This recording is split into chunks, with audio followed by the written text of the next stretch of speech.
સમગ્ર ભારત દેશના રાષ્ટ્રપતિ મહાત્મા ગાંધીજીની જન્મદિવસ નિમિત્તે સ્વચ્છ ભારત દિવસ 2004ની ઉજવણી કરવામાં આવી રહી છે। ત્યારે તાપી જિલ્લામાં આ ઉજવણી નિમિત્તે વ્યારા અને સોનગઢ નગરપાલિકા દ્વારા આયોજિત શ્રમદાન કાર્યક્રમમાં રાજ્યના આદિજાતિ વિકાસ મંત્રી કુંવરજીભાઈ હળપતિ સહિત ધારાસભ્ય મોહનભાઈ કોકણી, ધારાસભ્ય ડૉક્ટર જયરામભાઈ ગામિત સહિત ઇન્ચાર્જ કલેક્ટર અને જિલ્લા વિકાસ અધિકારી વીએન શાહ, નિવાસી અધિકારી આર બોરડ, જિલ્લા ગ્રામ વિકાસ એજન્સીના નિયામક ખ્યાતિ પટેલ સહિત વ્યારા સોનગઢ નગરપાલિકાના પદાધિકારી અધિકારીઓ સહિત સફાઈ કર્મીઓના શ્રમદાન થકી વ્યારાના નવા બસ સ્ટેશનની આસપાસની જગ્યાને સ્વચ્છ બનાવી હતી।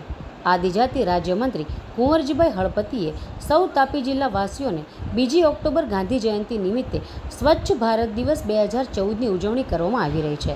પ્રધાનમંત્રી નરેન્દ્રભાઈ મોદી દ્વારા શરૂ કરાયેલ સ્વચ્છતા હી સેવા અભિયાનને આગળ ધપાવવા 31 ઓક્ટોબર સુધી આ અભિયાન ચલાવવામાં આવી રહ્યું છે। ત્યારે સૌએ આ અભિયાનને પોતાના રોજિંદા જીવનમાં ઉતારી તાપી જિલ્લા સહિત ભારત દેશને સ્વચ્છ બનાવવામાં ભાગીદાર થવા અનુરોધ કર્યો હતો।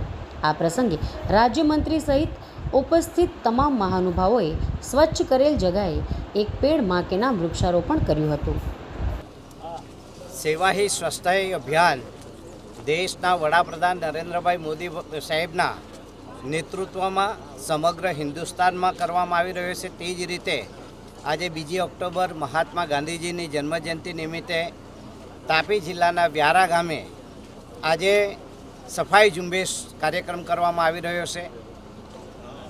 આ જે સફાઈ ઝુંબેશ કાર્યક્રમ છે એમાં 3 મહાન વિભૂતિના જન્મદિવસો આવે છે।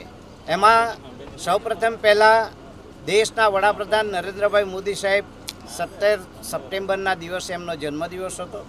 2 ઓક્ટોબરે મહાત્મા ગાંધીજી જન્મજયંતિ હતી અને 31 તારીખે સરદાર વલ્લભભાઈ પટેલની જન્મજયંતિ નિમિત્તે સમગ્ર ભારત દેશમાં સફાઈ અભિયાન ચાલુ રાખવામાં આવેલ છે અને હવે ગુજરાતના મૃદુ અને મક્કમ સ્વભાવના મુખ્યમંત્રી તેથી આગળ વધીને એમ કહે છે હરરોજ મહાસફાઈ અભિયાન આપણે દરેક વિસ્તારોની અંદર કરવું જોઈએ અને સ્વસ્થ માટે આપણે બધાએ મહેનત કરવી જોઈએ।